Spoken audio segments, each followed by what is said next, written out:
Hey guys, what's going on? We are at Nintendocade and Nintendocade Evelyn's house right now. I have a great surprise for you guys. I've been promising you guys a Zelda timeline. I said it's going to take a year. So I have the definitive edition done in less than 10 minutes. I'm going to go through the entire actual real Legend of Zelda timeline.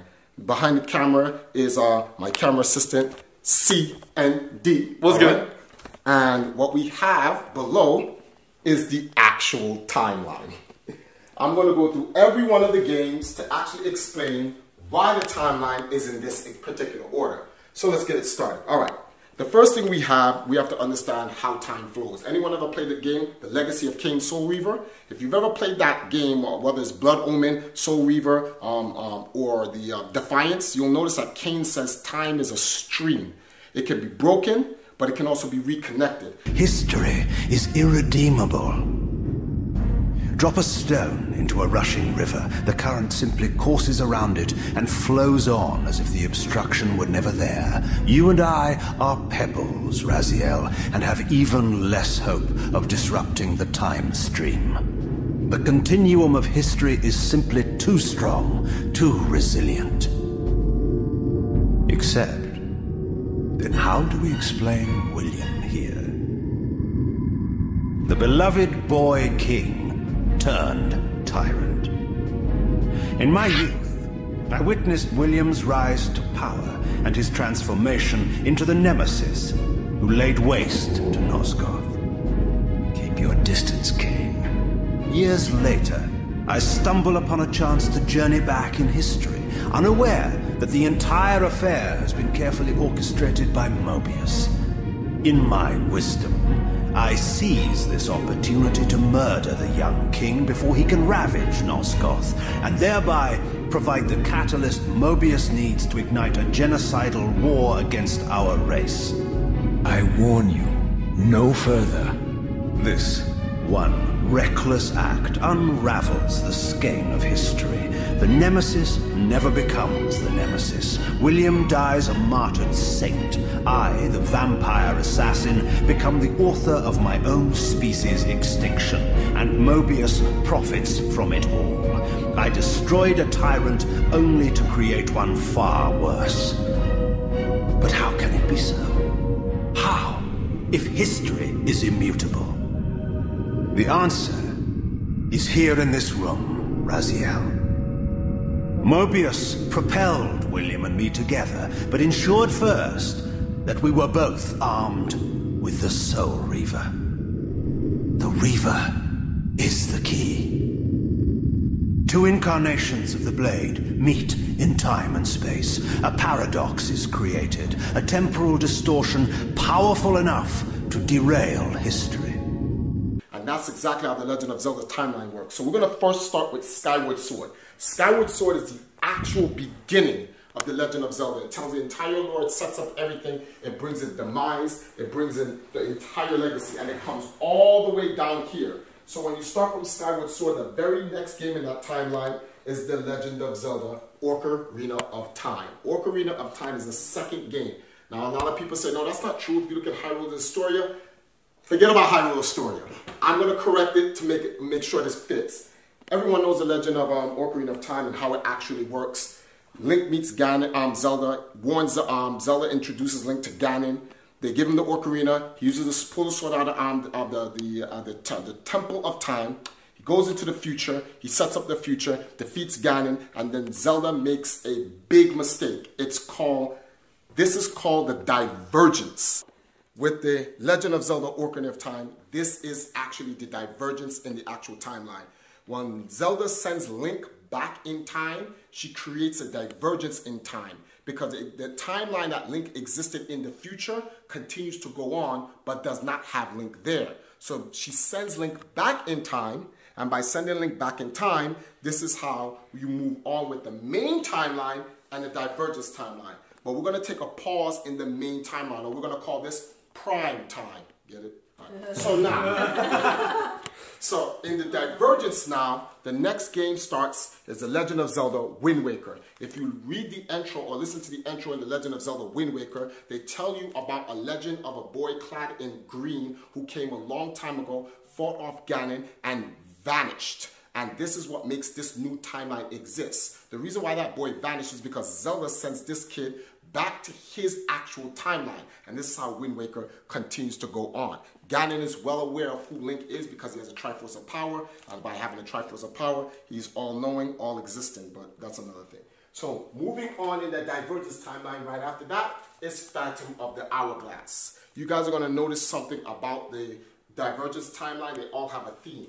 Most of the games, in fact, all of the games are cel-shaded, right? So Phantom of the Hourglass is pretty self-explanatory. It goes with the timeline. After the water drains up, then you have the Legend of Zelda Spirit Tracks. And somewhere in here, you can put Zelda track, Tetra trackers if you want. It's whatever. But that's they all up on this top timeline in the Divergence. After this, then the world settles in and you have Minish Cap. And in Minish Cap, they tell a lore that doesn't really make sense to a lot of Zelda people because they're like, wait, it doesn't make sense. They're saying since the beginning of time and whatever. That's because this is in its own timeline, in the Divergence timeline. So the Divergence timeline has its own past since it was made. And this is due to the mistake that Zelda made. Then, after that, we go here to the Legend of Zelda Four Sword Adventures. Now, this is a very important game. We're going to pause right here because we want to get back to this. Because something happens in this game where if you listen to the part in Legacy of the King Soul Reaver, it's called the Convergence. We're going to get back to that. So we're going to pause this. So let's go back to Prime Time. All right? Now, back in the Prime Time, after Link comes back from his timeline, he meets Zelda for a second time in Hyrule Castle in Ocarina of Time. But this time he has a Triforce on his hand. He warns Zelda of what Ganon is going to do, etc., etc. Zelda then gives him the Ocarina and tells him, get out of here. We'll take care of Ganon before Ganon starts an uprising. Link then goes back to the Lost Woods with the Ocarina, and that's how he runs into the Skull Kid. They take his Ocarina. He runs into this wormhole or whatever you want to call it, and he goes to Termina, and Link is no longer in Hyrule during the time of Hyrule's events. While Link is playing around with the moon over there, Hyrule kept going on. Now, after Majora's Mask is done, Link returns from Termina, right? And he's a young kid, and he gets to relive his life all over again. There's a break in between, and he doesn't see Zelda since. So, based on his timeline, Link has only seen Zelda 3 times in his life. The first time in Ocarina of Time when he's a kid, when he becomes young Link, well, adult Link in the future of Ocarina of Time, which then leads into the Divergence, and when he comes back and he sees Zelda again and he warns her. So now in Hyrule Warriors are paradox games. These are time holes are opening in Hyrule, and the purpose of the game is to use the Triforce to seal the time holes. What do you call it again? You have Skyward Sword, Ocarina of Time, which is the present, Skyward Sword is the past, and then Twilight Princess is the future. 3 time holes open. You have to do a bunch of things in the games to seal off the time. Characters from throughout the entire Zelda cosmos come through in the game. Tetra, even from Wind Waker, is even there. Everybody's in there, so it makes sense. This is called a paradox. If Link did not stop the time hole from happening, what would happen is that time would fix the irritants. You guys will know what I'm talking about when you watch Legacy of King Soul Reaver. Well, after that, Link, a new game comes out. This is the new Link. This is Twilight Princess Link. This is the descendant of the Hyrule Warriors Link, which is the same one from Majora's Mask, which is the same one from Ocarina of Time. That Link becomes a hero of shade in this game. And this is a brand new Link in the Descendant timeline, and that's how you have Twilight Princess, right? Twilight Princess then comes over. This is the most important as we're going to wrap up this timeline. The Four Swords Adventures. So in Legacy of King Soul Reaver, it tells you time will correct itself when 2 incarnations of the same thing happening in time happens at the same time. So 2 incarnations of the blade meet in time and space. A paradox is created, a temporal distortion powerful enough to derail history. So while Four Swords Adventures was going on here, Palace of the Four Swords was in Link's Awakening, and 4 swords was happening. So it's a total of like literally 4 links in one time, 4 links in another time, all doing something similar, which merges the timeline together. This is now called the Convergence. Don't believe me? Watch Rick and Morty. Shut up!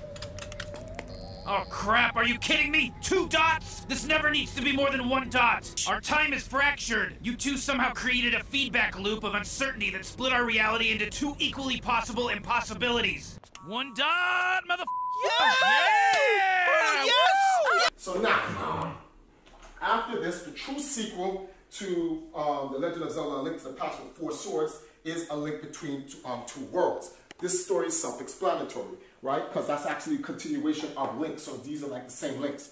Then you have Triforce Heroes, which is yet another spin-off of the whole, multiple links and whatnot, standalone adventure. Then you come to Seasons of Ages, and Seasons of Age, The Legend of Zelda, Oracle of Seasons and Oracle of Ages, right? So you have these 2 games. This is where the Triforce takes Link, sends him off to a far land to stop an evil force with Ganon, etc., etc. When you beat the game, Link gets a kiss from Zelda, and he gets on a boat to sail back to Hyrule, and that's the exact end of the game. And the beginning of this game, The Legend of Zelda: A Link's Awakening, is Link sailing back to Hyrule in a boat, and he gets hit by a violent storm which destroys his ship, and he's rendered unconscious in the sea for who knows however long. While that's going on, Southern Hyrule is being ransacked, right? And as Southern Hyrule is being ransacked, Zelda 1 happens. When you beat the game, The Legend of Zelda: A Link's Awakening, you'll notice Link does not have his sword. He has a shield and a raft.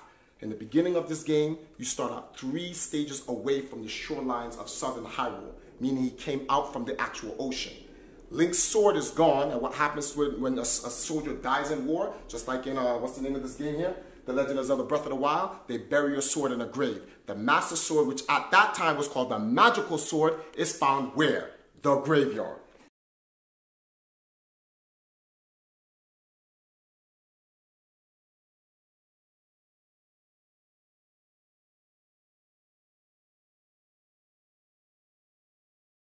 After you beat Ganon, you destroy his actual body, so Ganondorf is actually dead now. And all that exists is the spirit of demise.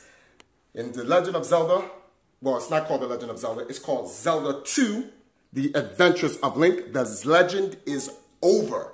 With the legend being over now, they try to resurrect Ganon's body. If you look at the very end of the game, there's a small little Kokiri elf. That's Mido. For some reason, he did not let the grudge go, and I don't even know how Mido lived that long throughout all of time. But somebody had to let Ganon into the Deku Tree, and there was only one person guarding it, and that's Mido. So Mido made a deal with Ganon for all his power to live throughout all this time, and he wanted to get his revenge on Link in The Adventures of Link.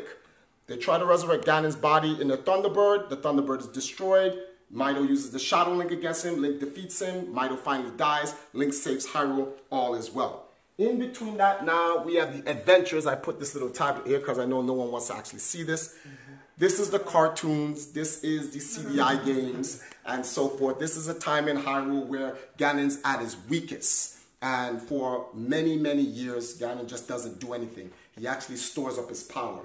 And then, 10,000 years later, Ganon finally has enough power, enough malice to ransack Hyrule in the war that is known in the greatest Zelda game of all time, Breath of the Wild. And you guys know how this adventure goes. And that is the Legend of Zelda timeline.